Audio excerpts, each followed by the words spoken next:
What was the weirdest way you caught your partner cheating on you? So last night my wife of 7 years decided to have a chill out night. After dinner she went to the den and was watching her programs while I flitted between watching the Spurs game football/soccer and doing some odds and ends that I had planned. Next thing I know she's got the wine out and has had 2 bottles of the stuff. At around midnight I went to check on her and saw she was out cold on the couch. I went to scoop her up when her iWatch thing buzzed and a message popped up on the screen. It said something along the lines of haha I can't do that, my name would knock 7 shades of crap out of me. I wondered what the F that was all about, so I pressed on it and it was a conversation between my wife and a friend of mine. Now I wouldn't say this guy is a close friend of mine, but he's someone I've played 5 sides with for years, drank with and have known since we were teenagers. We used to call him a jacket holder because when we got into scraps as teens he'd always be the guy holding the jackets while everyone else went for it. Right, so as I said, I pushed on the conversation while this thing is still attached to her wrist and scrolled up to the top, and as far as I can tell it's him that contacts her first unless she's deleted. There's lots of flirting and winking going on but nothing that you could outright say was cheating. Then I get to last night and when she's drunk she starts openly begging him for sex. I couldn't believe my effing eyes. I'm paraphrasing here because I can't remember the exact words, but she was saying crap like how much she had always wanted him, how no one would ever find out if he did want to do something.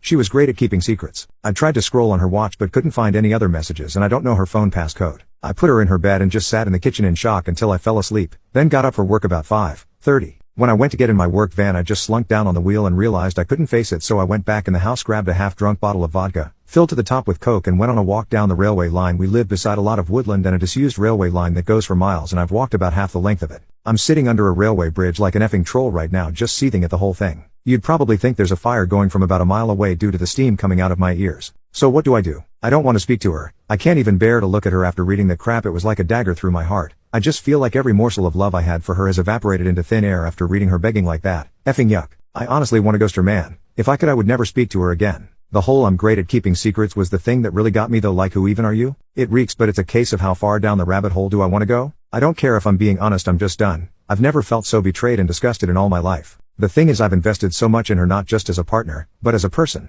I loved her so much and thought of her personality, and by extension my personality reflected that of good people. To realize she's a backstabbing snake makes me feel like a snake. I feel like a worse person than I was yesterday. The only way I can describe it is for someone you looked up to, took advice and life lessons from, to suddenly find out they were a pedo or a rapist or just a downright creep. Your entire perception of yourself and who you are would be shattered, because you've took on board what they've said and invested time into a creep. God, I'm rambling nonsense, I apologize. I'm lucky in that our house is owned by my parents, who 6 years ago moved to a retirement village and we moved in. The house will be bequeathed to me when they die, but I don't and hopefully won't own it for a long time. They couldn't be bothered with the upkeep and all the problems etc. and wanted to see out their final days in peace, so when we do divorce my soon-to-be ex won't be getting her hands on it. So what do then? I'm honestly thinking of just not saying a word and throwing her right out. Also, while walking here it went through my mind to get my mate who's a locksmith to quietly change the locks today. I could feed her any old garbage about something from the doors being broken. She won't care what's going on anyways, as long as I'm about. Then after he's done, lock the front door and tell her to come out and look at something out the back. When she comes out just run back in and lock the door behind me. That sounds childish as F, doesn't it? Act seriously though, I don't know what I'm gonna do. I'm staring at a bottle right now and my life feels like it has been ripped apart at the seams. As for that so-called friend of mine, there's no doubt he was up to something here. There's also no doubt I wouldn't have caught wind of this at all, so I'll be seeing him very soon. Never mind holding jackets, he'll be holding his face.